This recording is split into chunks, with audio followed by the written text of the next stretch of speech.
Good afternoon. And as always, I want to talk just a little bit.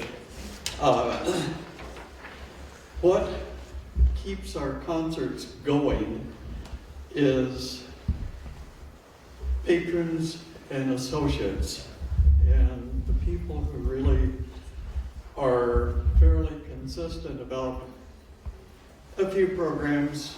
Not everybody can come to everything, but pick out a few. And we're doing the flyer so that we have an idea of what's coming next. And then on the back, you'll notice patrons and associates. And because we're just starting the system, we don't have that many associates yet.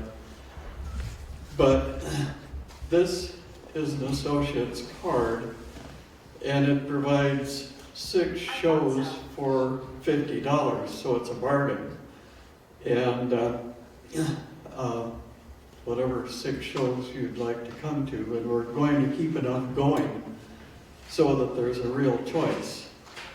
So we really do appreciate when people become associates with the $50 gift, and make sure that things keep happening in the middle of the Garden of Eden, because that's who we are. We're kind of the gateway to this region that Van Slyke identified as the Garden of Eden a long time ago. And we were very fortunate when Iva Ugrcic, and Eva is going to have to say her name for us so that we can all pronounce it correctly. When Eva said she needed a venue with a grand piano, and we were here, and she has come back with Satako for Pianist because they love this place, and we love having them. So here are Eva and Satako.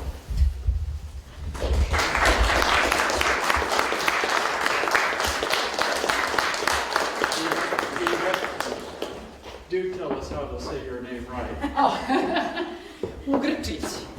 In case you were wondering, Ugrcic. Very, very hard, even for my people. So,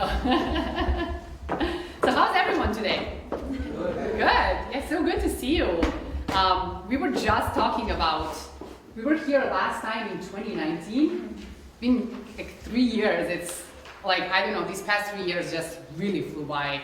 But I'm glad to see you all here, and I hope that this past like COVID time, I hope it's fast, didn't affect you too much. And we're delighted to be here. We're so happy to be back in live performances. This is just like an absolute treat, and we're starting actually our season with you guys here. So that's very exciting. So what I want, like, I don't know if you have program notes or our bios, but I'm Iva, and I'm originally from Serbia, and this is Satako Hayami, both pretty unfamiliar names to you. I'm from Japan, and we met in Madison, Wisconsin. And we played together since 2016, I believe. Yeah. Something like that, 2016, 2017, so for a very long time. And we have a really, really exciting program for you today. We're gonna start with one really famous flute and a piano piece, a huge piece by Russian composer Prokofiev, but then we're gonna move towards more contemporary music, but don't be afraid, it's very gentle and nice and like heartwarming contemporary music. So it's not this crazy like extended technique stuff. We do that as well, but we choose our audiences for that. They need to be specialized for that type of music. So, and our whole second part of the concert will be women but music composers, because that's a huge passion of ours, to bring this equity and equality in the arts, because you don't hear that many pieces by women composers in general. So our kind of personal and professional goal is to bring these voices to the public and introduce these amazing women to our audiences. So, we were wondering like, oh, we're starting with a Russian composer, and we actually decided, because of all this Ukrainian-Russian thing that is happening right now, and we decided to play Prokofiev before this whole thing happened. But then Satako and I had a very deep conversation about that, and I would like her to tell you basically what we became into a conclusion and why we decided to really stick with this and show you this amazing piece. Well, we wanted to play this Prokofiev sonata for flute and piano. This is also played by violin and piano also. But anyway, we wanted to play this piece because it sounds great, right? It's really masterfully written, and it's really fun to play. It's very challenging to play as well. So that, and then we also have personal stories about how we encountered this piece. But before that, well, when we were talking about whether or not we should play this piece, considering the situation of Russian invasions in Ukraine right now, but we thought, Prokofiev was living in the era of Soviet, government, and he struggled a lot with their censorship for his music, and he had to comply with their guidelines for composers, and that changed every day. So he had to, find his way to comply with that, but also still be true to his own voice in music. And that struggle is really inspiring for a lot of musicians and artists in the world right now also, when there are always censorship everywhere, and it could really kill you, So it's really scary, but then he survived through that, and eventually, right after he wrote this piece, he fell out of the favor of the government, and then so he had to flee the country too. So that kind of humanity that we see in his music is really inspiring. So we thought we should honor that struggle and his courage to keep writing music instead of just quitting all of it together. And and then we still admire his music. So that's the reason. Okay. So what's your personal my first story? experience with this was actually with Violinist when I was doing my first master's in music, and that was my first piece. This was my first piece to actually dig really deep into playing with another person. Pianists usually don't play a lot with another instrument or singer or another person. We usually just practice in a tiny, practice room. And so, but it was such an amazing experience, and I think that really pushed me into collaborating with so many different, partners. So this was a special piece for me.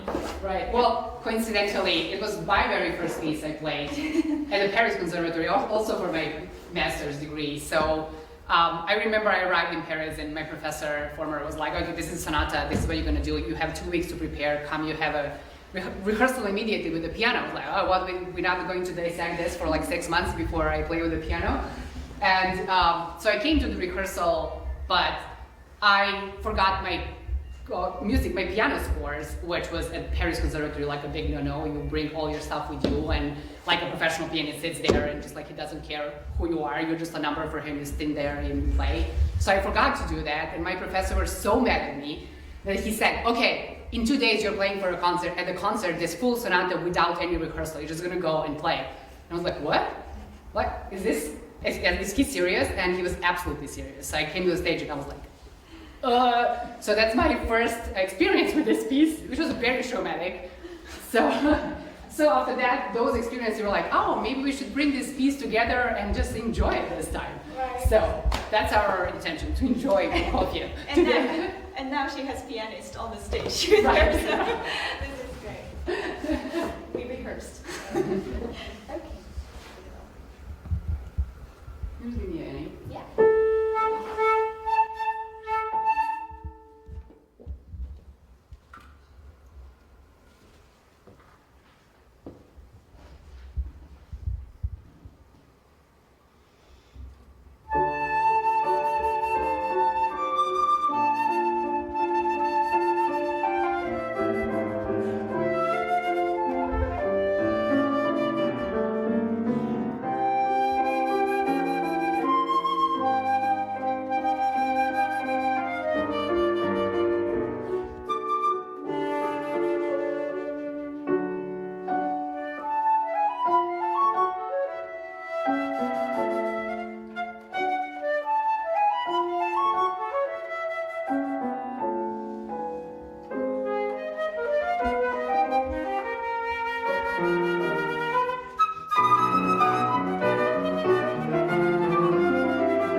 Great.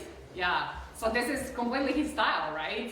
It's very powerful, very, very big, very human as well. So our next piece is completely different. So this is from a British composer, Cecilia McDowell. And this piece was written actually in 1999. And so she was in Hungary while the attack on Kosovo and my country in Serbia was happening, while the war was happening.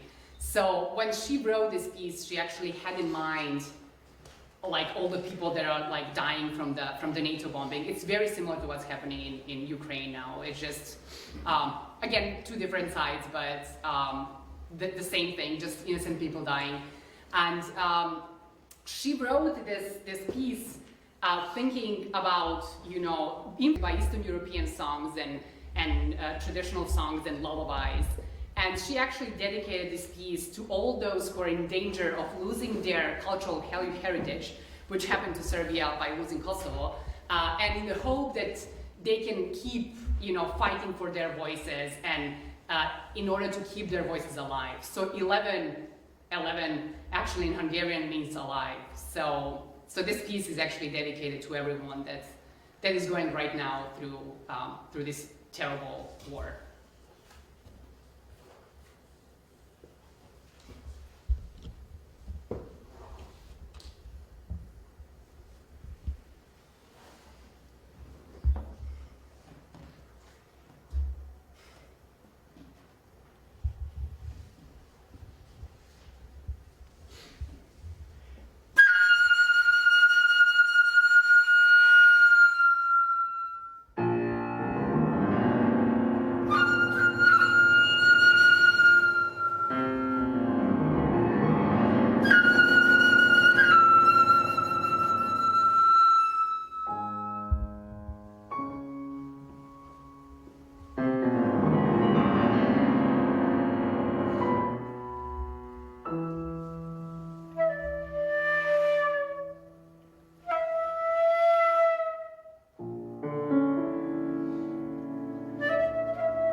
by Sato Masui.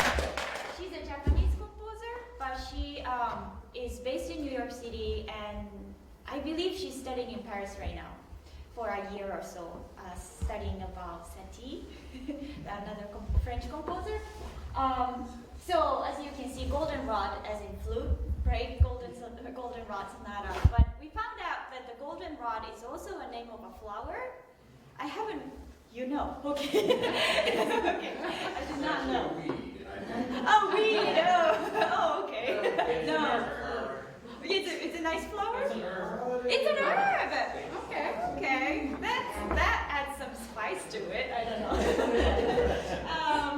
But anyway, so yeah, she has a lot of wordplay in this piece, I believe. And the first movement is called Sea of Gold, gold. And then the second movement is Evening Musk. And the third movement is Flutterby. And I think you can hear the titles in the music without me saying anything. But I love this piece because I came here in the States, to the States 2006 or something, and it's been a while.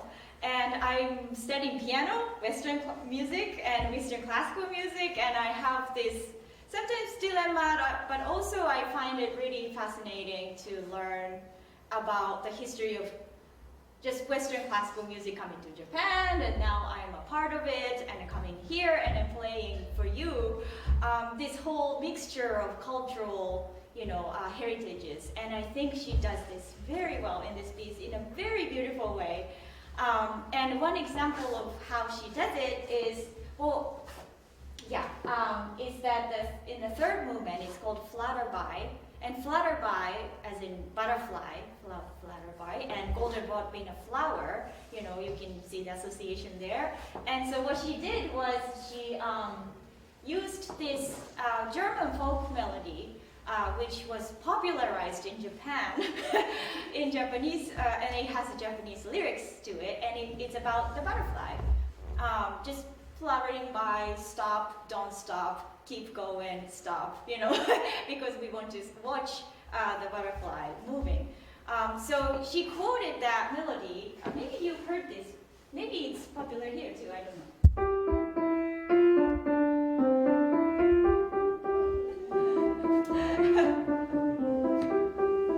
So there is an English version of that too. That's great. Yeah, so she quoted that, but you have to really look for it in order to hear it because it's very, very different. It's very hidden. Yeah, very hidden, but it is fluttering by in the third movement.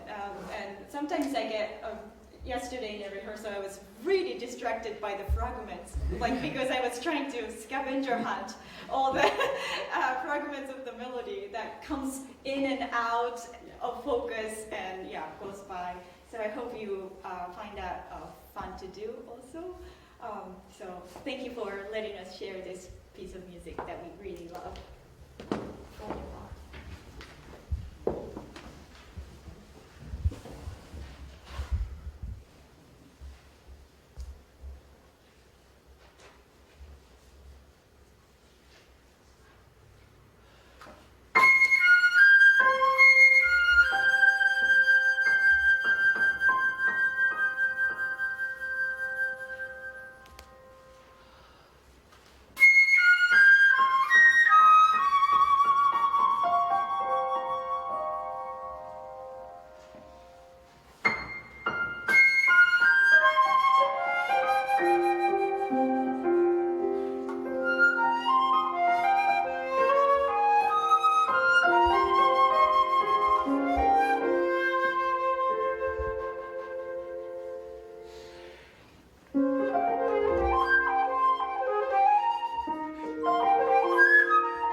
performing it, right?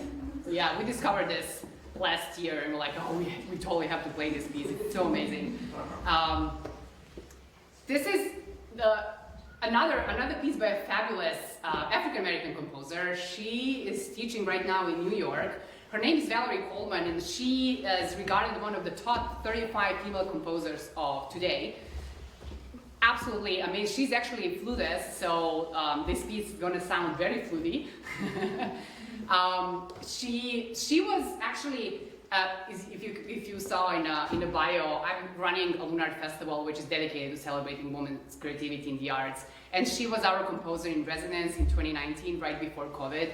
So we had the pleasure of having her in Madison for about a week and working with her, playing her pieces, and it was absolutely amazing working with her.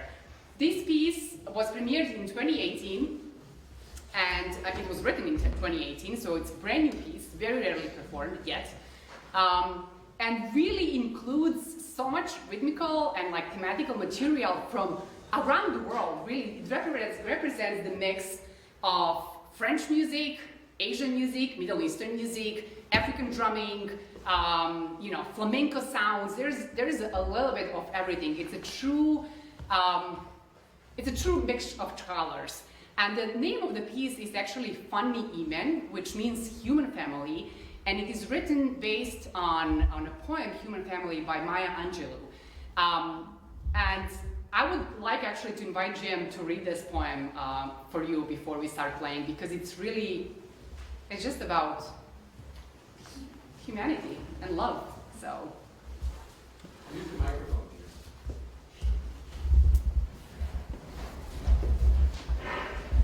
I note the obvious differences in the human family.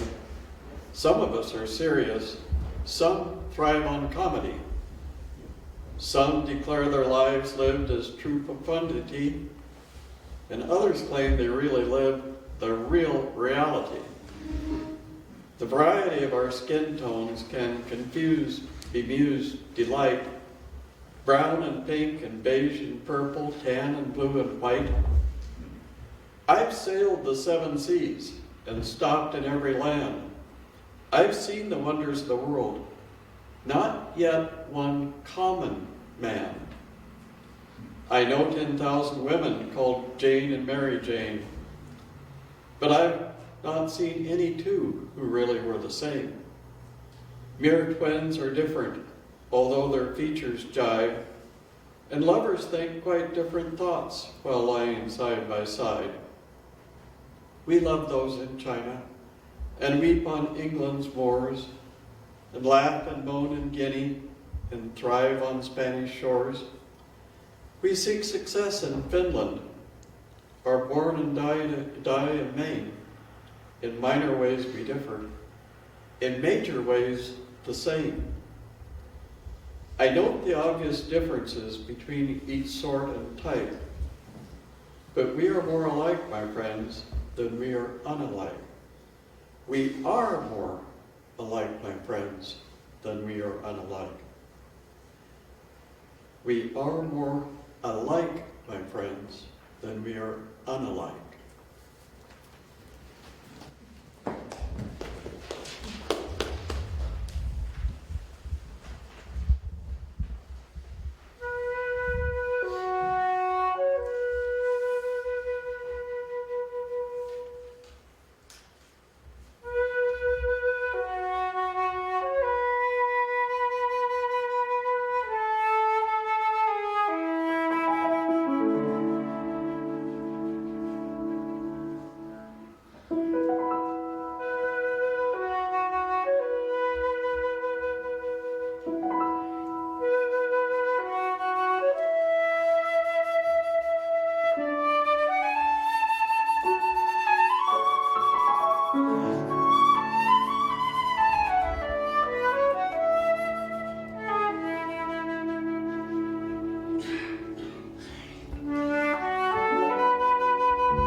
we have one cute little piece, encore, if you want to hear it. It's a French piece. Thank you. So it's written by Cécile Cheminade, really rarely known. I mean, she's well known now, but one of the rare women composers from this Romantic era. And her concertino for flute actually is really famous, but this one is just pretty and beautiful and good, you know, send-off piece, like have a great weekend piece. It's called Sérénade aux Étoiles. So that's the it's serenade for the stars.